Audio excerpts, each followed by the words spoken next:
दोस्तों, current news analysis में आपका स्वागत करता हूं, अभिनंदन करता हूं। मैं गोविंद आपके सामने करंट अफेयर्स लेकर फिर से हाजिर होता हूं, एक बेहतरीन शानदार, एक से एक शानदार अच्छे और बढ़िया मुद्दों के साथ। इसमें हमारा पहला जो क्वेश्चन है वो है, हिंदी दिवस कब मनाया जाता है?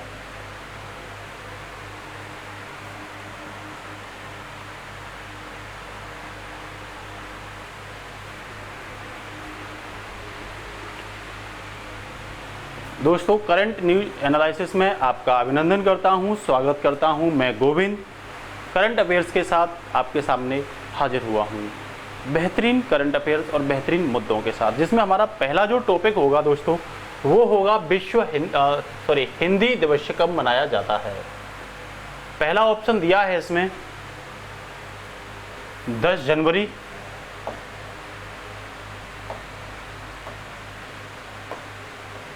दूसरा ऑप्शन दिया है 10 सितंबर, तीसरा ऑप्शन दिया है 14 सितंबर और फोर्थ ऑप्शन दिया है इसमें डी जो है वो 12 सितंबर। तो इसमें जो आंसर होगा दोस्तों, वो आंसर होगा सी। कौन सा होगा? सी। इसमें बी लिख रखा है लेकिन कौन सा होगा?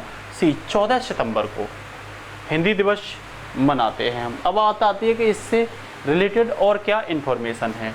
तो हिंदी दिवस से रिलेटेड जो महत्वपूर्ण इन्फॉर्मेशन है वो है, इसे हमारे भारतीय संविधान में एक आधिकारिक भाषा के रूप में, कौन सी भाषा के रूप में? आधिकारिक भाषा के रूप में कब अपनाया गया था? तो ये अपनाया गया था 14 सितंबर 1949 को। इसीलिए 14 सितंबर को हिंदी दिवस मनाया जाता है। अब बात आती है, ये तो हिंदी दिवस हो गया। एक क्वेश्चन आता है, विश्व हिंदी दिवस कब मनाया जाता है? तो यहाँ आपको बिल्कुल भी कंफ्यूज नहीं होना। हिंदी दिवस मनाया जाता है दोस्तों देखो 14 सितंबर को, और विश्व हिंदी दिवस जो मनाया जाता है वो 10 जनवरी को मनाया जाता है। देखो ये लिख रखा है यहाँ पे, विश्व हिंदी दिवस है वो मनाया जाता है 10 जनवरी को। अब बात आती है, भारतीय संविधान में हिंदी के विकास के बारे में जो निर्णय और निर्देश हैं वो किस आर्टिकल में रखे गए हैं? तो भारतीय संविधान में हिंदी भाषा के विकास के लिए जो निर्णय निर्देश हैं वो भारतीय संविधान के अनुच्छेद 351 में इसे वर्णित किया गया है। इसके साथ ही जो नेक्स्ट टॉपिक है हमारा, और नेक्स्ट क्वेश्चन है वो है, खबरों में रहा PGSIT। क्या PGSIT क्या है? खबरों में रहा PGSIT क्या है? पहला ऑप्शन कह रहा है, एक नई क्रिस्पर आधारित आनुवांशिक प्रणाली जो मच्छरों की आबादी को बढ़ने से क्या करती है? रोकती है। दूसरा कह रहा है, सांप की नई प्रजाति। तीसरा कह रहा है यह कोई बीमारी है, और फोर्थ कह रहा है यह कोई विषाणु है। तो दोस्तों इसका जो आंसर है वो है ए। कौन सा आंसर है? ए। मतलब ये क्रिस्पर कास9 आपने पढ़ा होगा, क्रिस्पर कास9।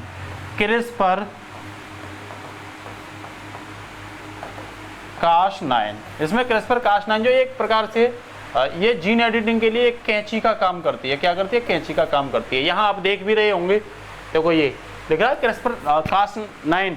तो ये क्या करती है? विभिन्न प्रकार की जीवों को यहाँ काट भी रहा है। तो ये आपको पूरा क्या दिखाया जा रहा है? ये क्रिस्पर कास9 जो प्रणाली है जिसमें जीन को क्या किया जाता है? एडिटिंग किया जाता है, जिसमें आप देख भी रहे होंगे। तो क्रिस्पर कास9 किसको? जीएनए मतलब जीन आरएनए को क्या कर रही है? ट्रांसफर कर रही है एक दूसरे में। ठीक है ना? तो इसका आंसर जो होगा वो होगा ए। मतलब यह एक क्रिस्पर आधारित आनुवांशिक प्रणाली है जो मच्छरों की आबादी को क्या करती है? रोकती है। इससे रिलेटेड जो महत्वपूर्ण इंफॉर्मेशन है हमारे पास वो ये है कि देखो इसका जो PGSIT जो है, हमने बोला था PGSIT, इसकी फुल फॉर्म क्या है? तो इसकी फुल फॉर्म है precision guided sterile insert technique. ध्यान रखना, इसे याद रखना। और नेक्स्ट क्या है? यह पुरुष प्रजनन क्षमता और मादा के उड़ने से संबंधित जीन में परिवर्तन लाता है। किसमें? जीन में जो जीन होता है उसमें क्या लाता है? ये परिवर्तन लेके आता है। इसके साथ ही नेक्स्ट जो इसमें इंफॉर्मेशन है वो ये है कि यह एक नई स्केलेबल आनुवांशिक नियंत्रण प्रणाली है। कौन सी है? स्केलेबल आनुवांशिक नियंत्रण प्रणाली है जो क्रिस्पर आधारित दृष्टिकोण का उपयोग करके ऐसे बाज मच्छरों को, कैसे मच्छरों को? ध्यान रखना, जो बाज मच्छर होते हैं, बाज मच्छरों को पैदा करती है जो आबादी को बढ़ने से क्या करते हैं? रोक सकते हैं। मतलब इसमें यूज किसका किया जाएगा? क्रिस्पर कास9 का, क्रिस्पर कास9 का इसमें क्या किया जाएगा, यूज किया जाएगा। ऐसे बांझ मच्छर इसमें पैदा किए जाएंगे जो मच्छरों की आबादी को क्या करेंगे, रोकेंगे। तो याद रखना पीजीएसआईटी आपको पूछ लेगा, पीजीएसआईटी क्रिस्पर प्रणाली के आधारित मच्छरों की आबादी को रोकने का क्या कर रहे हैं, काम कर रहे हैं, ठीक है ना। इसके साथ ही नेक्स्ट जो क्वेश्चन है हमारा वो क्वेश्चन है विदेश मंत्रालय के अनुसार। देखो क्वेश्चन है विदेश मंत्रालय के अनुसार प्रधानमंत्री नरेंद्र मोदी ने 24 सितंबर को क्वाड लीडर्स समिट में भाग लेंगे। यह समिट कहां आयोजित की जा रही है? अभी विदेश मंत्रालय ने इसकी घोषणा की है, प्रधानमंत्री नरेंद्र मोदी जो 24 सितंबर को क्वाड की लीडरशिप समिट में शामिल होंगे और ये कहां पे समिट आयोजित की जाएगी। तो इसमें देखो पहला जो ऑप्शन है वो ऑस्ट्रेलिया दे रहा है, दूसरा जापान दे रहा है और तीसरा अमेरिका दे रहा है, फोर्थ भारत दे रहा है। तो ध्यान रखना इसमें शामिल होंगे अमेरिका में कौन, प्रधानमंत्री नरेंद्र मोदी इसमें भाग लेंगे, ठीक है ना। ये आप जो देख रहे हो वो चारों के चारों झंडा कहाँ के हैं, क्वाड सदस्यों के हैं। पूछ लेगा क्वाड में कौन कौन से सदस्य हैं, तो ध्यान रखना ऑस्ट्रेलिया है क्वाड का सदस्य, ठीक है ना, इंडिया है क्वाड का मेंबर, जापान है और यूएसए है, अमेरिका है, ठीक है ना। ये जो हिंद प्रशांत क्षेत्र है, हिंद प्रशांत क्षेत्र में जो चीन की शोषणकारी गतिविधियां हैं उनको काउंटर बैलेंस करने के लिए क्वाड बनाया गया है। इसकी सबसे पहले जो संकल्पना की थी वो जापान के जो प्रधानमंत्री हैं शिंजो आबे के द्वारा इसकी क्या की गई थी, सबसे पहले संकल्पना की गई थी। देखो ये दे भी रखा है, इसकी जो महत्वपूर्ण इंफॉर्मेशन है आप क्या देख रहे हो, क्वाड जो है भारत, अमेरिका, जापान और ऑस्ट्रेलिया के बीच एक, देखो इसे पढ़ना है, इनफॉर्मल स्ट्रेटेजिक डायलॉग है। क्या है, इनफॉर्मल स्ट्रेटेजिक डायलॉग है, ठीक है ना। पहली बार कब, 2007 में जापान के प्रधानमंत्री शिंजो आबे ने इस पर क्या किया था, विचार रखा था, ठीक है ना। और क्या करेंगे प्रधानमंत्री अमेरिका में जाकर के, तो क्वाड की जो बैठक है लीडरशिप वाली वो 24 सितंबर को है। नरेंद्र मोदी उसके बाद 25 सितंबर को जो न्यूयॉर्क में संयुक्त राष्ट्र महासभा है उसको भी क्या करेंगे, संबोधित करेंगे। यूनाइटेड नेशन जनरल असेंबली को भी क्या करेंगे, संबोधित करेंगे। कहाँ पे इसकी बैठक हो रही है, तो इसकी बैठक हो रही है कहाँ पे, न्यूयॉर्क में हो रही है, ठीक है ना। इसके साथ ही जो नेक्स्ट क्वेश्चन है दोस्तों वो है खबरों में रहा T+1, क्या T+1 सेटलमेंट सिस्टम क्या है, T+1 सेटलमेंट सिस्टम क्या है, याद रखने हैं, ये बहुत ही पूछे जाते हैं। पहला कह रहा है को दिल्ली में बेघरों के लिए आवास योजना है, दूसरा कह रहा है अफगानिस्तान में शरणार्थियों जो शरणार्थी होगा, ये क्या होगा, शरणार्थी, जो शरणार्थी हैं उनके लिए पुनर्वास के लिए व्यवस्था। नेक्स्ट कह रहा है सेबी द्वारा प्रस्तावित ट्रेड सेटलमेंट, और फोर्थ कह रहा है सिस्टम कर्ज लेने वाले किसानों के बकाया सेटलमेंट, ऐसा सिस्टम जो कर्ज लेने वाले किसान हैं उनका बकाया सिस्टम। तो इसका आंसर जो होगा वो सी होगा। कौन सा आंसर होगा, सी। ये सेबी द्वारा प्रस्तावित ट्रेड सेटलमेंट है। T+1 क्या है, सेबी द्वारा प्रस्तावित, आप यहाँ डायग्राम में देख रहे होंगे, सेबी द्वारा प्रस्तावित एक ट्रेड सेटलमेंट है। ये कई हैं, T+1, T+2, T+3। अभी क्या किया है, T+2 की जगह सेबी ने T+1 को क्या किया है, लॉन्च किया है। ध्यान रखना किसकी जगह किया है, ये T+2 की जगह किया है। तो देखो इसमें इसकी कुछ इंफॉर्मेशन है, इसमें दे भी रखा है। सेबी ने स्टॉक एक्सचेंज को T+2 के स्थान पर विकल्प के रूप में T+1 सिस्टम शुरू करने की क्या दी है, अनुमति दी है। किसे दी है, स्टॉक एक्सचेंजों को दी है, क्योंकि सेबी जो है वो शेयर मार्केट को रेगुलेटिंग करने वाली क्या है, एक संस्था है, ठीक है ना।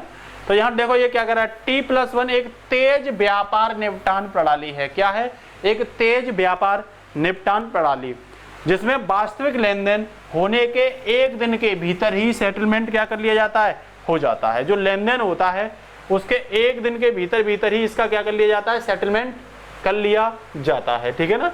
अब उसके साथ ही जो अब ये कह रहा है भाई T+1 का मतलब क्या है, तो T+1 का मतलब है ट्रेड+1 डे। क्या मतलब है, ट्रेड+1 डे। एक एक इंफॉर्मेशन आपको क्या रखनी है, इसकी याद रखनी है, ठीक है ना। इसके साथ ही जो 5th क्वेश्चन है, बाजरा मिशन, कौन सा, बाजरा, मिलेट जिसे बोलते हैं। बाजरा मिशन किस राज्य ने लॉन्च किया? बाजरा मिशन किस राज्य ने लॉन्च किया? तो आप फोटो भी देख सकते हो किसकी है, ठीक है ना, और साथ में देखो ये मिलेट भी है, बाजरा भी है, ठीक है ना।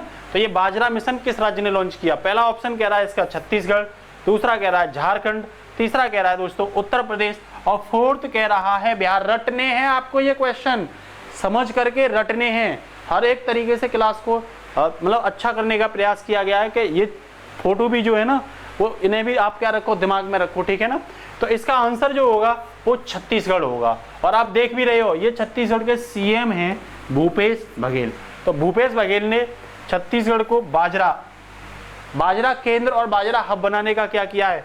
इस बाजरा मिशन के माध्यम से प्रयास किया है, ठीक है ना। क्या किया है? प्रयास किया है। ये काट देना, ये एक्स्ट्रा आ गया, ठीक है ना, प्रयास किया है। अब इसमें क्या है देखो, ये एक्स्ट्रा है, ठीक है ना, इसे नहीं पढ़ोगे आप। तो अब देखो ये क्या और इन्फॉर्मेशन है। मुख्यमंत्री भूपेश बघेल ने छत्तीसगढ़ को भारत का बाजरा केंद्र या हब बनाने पर क्या दिया है? जोर दिया है। और कह रहे हैं वो यह मिशन कब लॉन्च किया गया? तो ये हिंदी दिवस वाले दिन ही 14 सितंबर 2021 को लॉन्च किया गया। और उन्होंने इसमें किस पर फोकस किया है?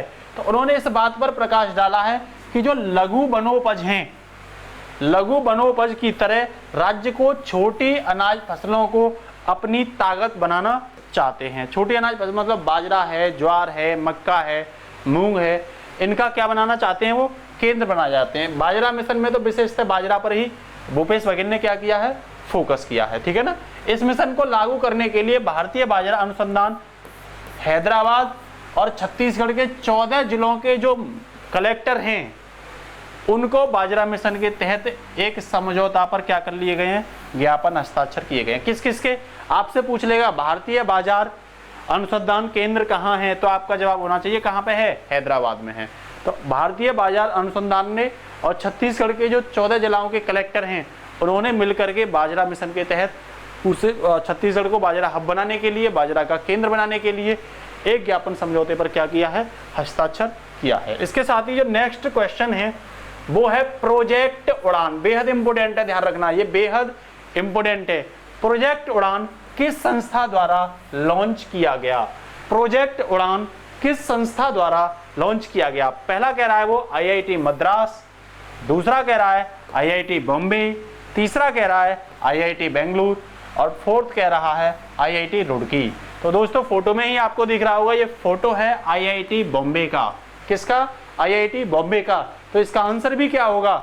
IIT बॉम्बे। IIT बॉम्बे ने प्रोजेक्ट उड़ान को हाल में क्या किया है? लॉन्च किया। देखो लिख रही है प्रोजेक्ट उड़ान, आप देख रहे होंगे। तो इसके बारे में महत्वपूर्ण इंफॉर्मेशन है कि ये प्रोजेक्ट आखिरकार है क्या और कब लॉन्च किया। तो ध्यान रखना, हिंदी दिवस के अवसर पे ही 14 सितंबर को इस प्रोजेक्ट को क्या किया गया है? लॉन्च किया गया है। किसने? IIT बॉम्बे ने। किसने? IIT बॉम्बे ने। याद रखना आप इस चीज को, ठीक है ना। इसका उद्देश्य क्या है आखिरकार? इसका उद्देश्य क्या है ये भी समझ में आनी चाहिए। तो जो हायर एजुकेशन है, ऐसे संस्थान जो उच्च शिक्षा वाले हैं, तो उन संस्थानों में शामिल होने वाली जो भाषा हैं, तो उन भाषाओं का कई छात्रों को परेशानी क्या करनी पड़ती है? झेलनी पड़ती है, बाधा झेलनी पड़ती है। तो विशेषतः वो ये बोल रहा है कि इस बाधा को तोड़ने के उद्देश्य से ये क्या किया गया है? शुरू किया गया है। कौन सी बाधा?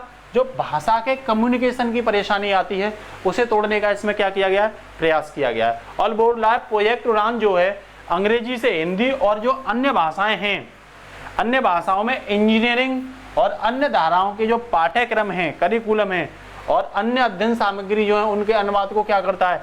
सक्षम बनाता है। मेरा कहने का मतलब अंग्रेजी भाषा से हिंदी भी चेंज कर सकते हो या अन्य भाषाओं में चेंज कर सकते हो, उसके अनुवाद को क्या करता है? ये सक्षम बनाता है। किसके माध्यम से? प्रोजेक्ट उड़ान के माध्यम से, ठीक है ना। अब इसमें आगे और क्या कह रहा है कि इस परियोजना की परिकल्पना किसने की थी? तो मुंबई में जो कंप्यूटर विभाग के प्रोफेसर हैं, कंप्यूटर विभाग के प्रोफेसर कह लो या इंजीनियर कह लो उनको, ठीक है ना। कंप्यूटर विभाग और इंजीनियर विभाग के कौन है? प्रोफेसर है, जिनका नाम है गणेश। नाम याद रखना, गणेश राम किशन। इस नाम को पूछ लेगा। हाल में गणेश राम किशन चर्चा में रहे, तो ध्यान रखना ये IIT बॉम्बे के क्या है? प्रोफेसर हैं जिन्होंने प्रोजेक्ट उड़ान को क्या किया था? लॉन्च किया था इसके संबंध में, ठीक है ना। अब पूछ लेगा किस संस्थान ने लॉन्च किया है, तो आईआईटी बॉम्बे ने। पूछ लेगा आईआईटी बॉम्बे की स्थापना कब हुई, तो ध्यान रखना आईआईटी बॉम्बे की स्थापना वर्ष 1958 में हुई थी, ठीक है ना। और 1961 में एक संस्था के रूप में इनको क्या किया गया था, 61 के रूप में एक संस्था के रूप में इसको घोषित किया गया था। अब देखते हैं नेक्स्ट क्वेश्चन। तो नेक्स्ट क्वेश्चन हमारा कह रहा है कि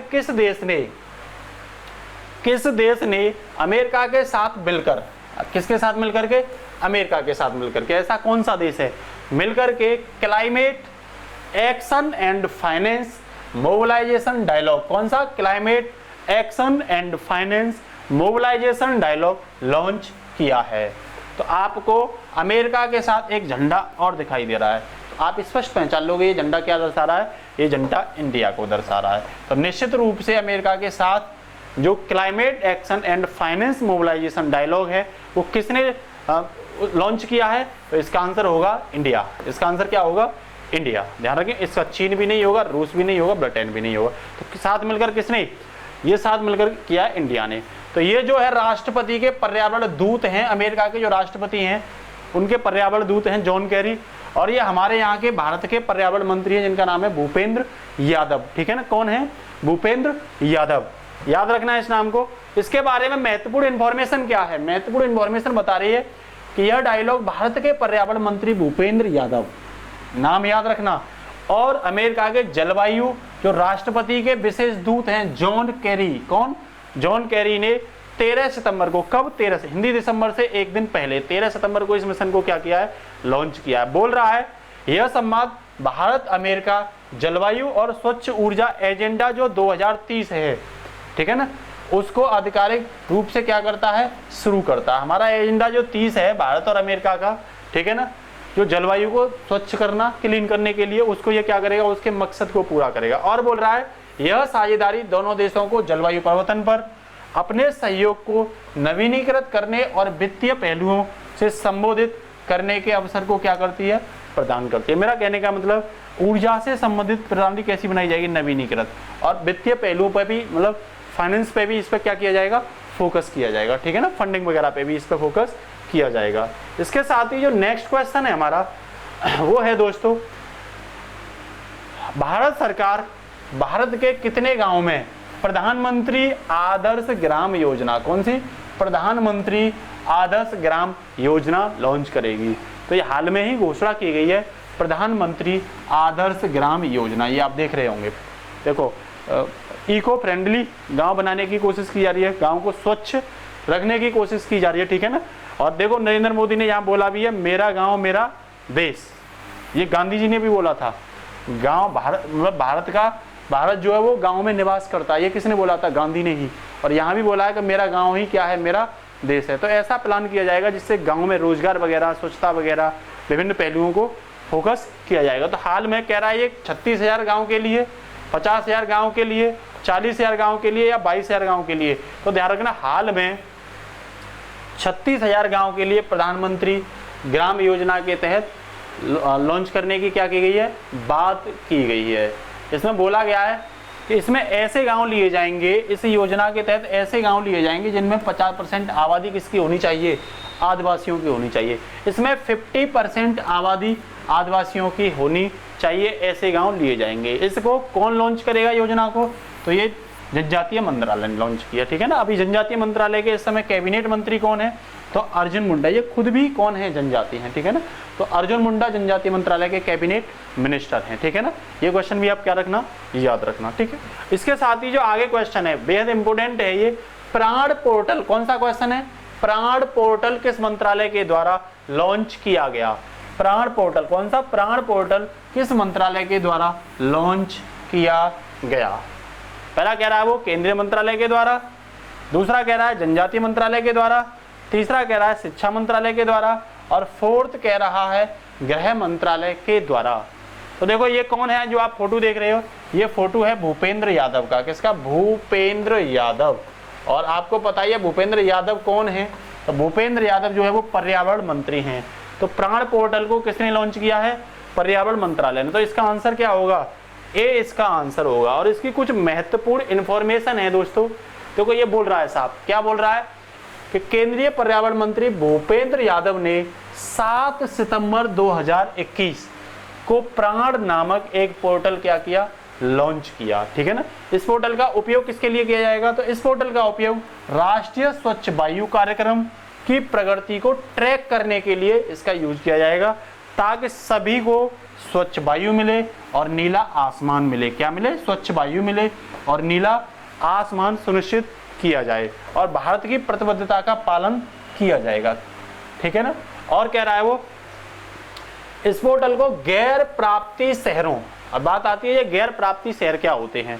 गैर प्राप्ति शहरों में international day of clean air blue sky के अवसर पर क्या किया गया, लॉन्च किया गया। किस अवसर पर, इंटरनेशनल डे ऑफ, किस अवसर पर, international day of clean air blue sky के अवसर पर इसे लॉन्च किया गया। पूछ लेगा ये गैर प्राप्ति शहर क्या हैं, तो आप ये बताओगे ऐसे शहर जो 5 वर्षों की अवधि में राष्ट्रीय वायु गुणवत्ता मानकों को पूरा करने में बिल्कुल क्या रहे हैं, असफल रहे हैं, फेलियर साबित हुए हैं, उन्हीं को गैर प्राप्ति शहर कहते हैं। किस मिशन को, राष्ट्रीय वायु गुणवत्ता मानक जो हैं उसको प्राप्त करने में क्या रहे हैं, असफल रहे हैं। ठीक है ना। इसी के साथ ही जो नेक्स्ट क्वेश्चन है और अंतिम क्वेश्चन है आपका, वो है स्वच्छ सर्वेक्षण ग्रामीण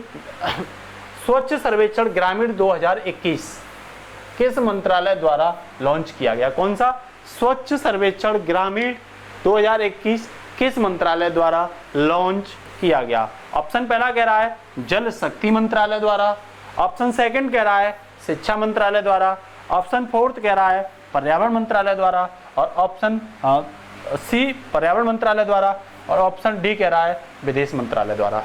तो देखो यहाँ लिख भी रहा है स्वच्छ सर्वेक्षण ग्रामीण 2020। ठीक है ना। कब लॉन्च किया गया है ये, तो ये सितंबर में लॉन्च किया गया। ठीक है ना। आप ये देख रहे होंगे ये मिनिस्टर कौन है, तो ये हमारे जल शक्ति मंत्रालय के कैबिनेट मंत्री हैं। कौन है, जल शक्ति मंत्रालय के कैबिनेट मंत्री। तो ये मिशन किसने लॉन्च किया है, जल शक्ति मंत्रालय ने लॉन्च किया है, स्वच्छ सर्वेक्षण ग्रामीण 2021। इसके बारे में क्या इंफॉर्मेशन है, इसके बारे में इंफॉर्मेशन है दोस्तों, हाल ही में जल शक्ति मंत्रालय ने स्वच्छ भारत मिशन के चरण सेकंड के तहत, स्वच्छ भारत मिशन के कौन सा चरण, सेकंड फेज के तहत, ध्यान रखना सेकंड फेज, ये याद रखना है आपको, स्वच्छ सर्वेक्षण ग्रामीण 2021 की या ग्रामीण स्वच्छता सर्वेक्षण 2021 को क्या किया है, शुरू किया है। ठीक है ना। आपको बता दें कि स्वच्छ सर्वेक्षण शहरी 2021 की घोषणा अभी की जानी है। किसकी घोषणा की जानी है, शहरी 2021 की, जबकि ग्रामीण की घोषणा की जा चुकी है, 9 सितंबर को की जा चुकी है। कब की जा चुकी है, 9 सितंबर 2021 को इसकी घोषणा की जा चुकी है। ठीक है ना। अब इसके तहत क्या किया जाएगा, तो स्वच्छ सर्वेक्षण ग्रामीण 2021 के तहत गांव को खुले में शौच से मुक्त किया जाएगा। ओडीएफ, गांव को खुले में शौच से मुक्त किया जाएगा, प्लस मुक्त प्लस का क्या दिया जाएगा, दर्जा दिया जाएगा। गांव को खुले में मुक्त प्लस से दर्जा, ओडीएफ प्लस का क्या दिया जाएगा, दर्जा दिया जाएगा। ठीक है ना। और कह रहा दर्जा देने की केंद्र की पहल के एक हिस्से के रूप में ग्रामीण भारत के स्वच्छ भारत की स्थिति का आकलन करेगा। ग्रामीण भारत के स्वच्छ भारत जो मिशन है उसका आकलन करेगा। तो दोस्तों आज के लिए हम इतना ही। Thank you. आपको यदि हमारी क्लास अच्छी लगती है तो इसे ज़्यादा से ज़्यादा आप शेयर करके हमारा सपोर्ट करें, जिससे कि हम अच्छी इंफॉर्मेशन आपको लाते रहें। और मैं उम्मीद करता हूं आने वाले एग्जाम में आपको करंट अफेयर्स के क्वेश्चन अब CNA से ही मिलेंगे, करंट न्यूज एनालिसिस से ही मिलेंगे। ठीक है ना। तो आज के लिए इतना ही। धन्यवाद दोस्तों।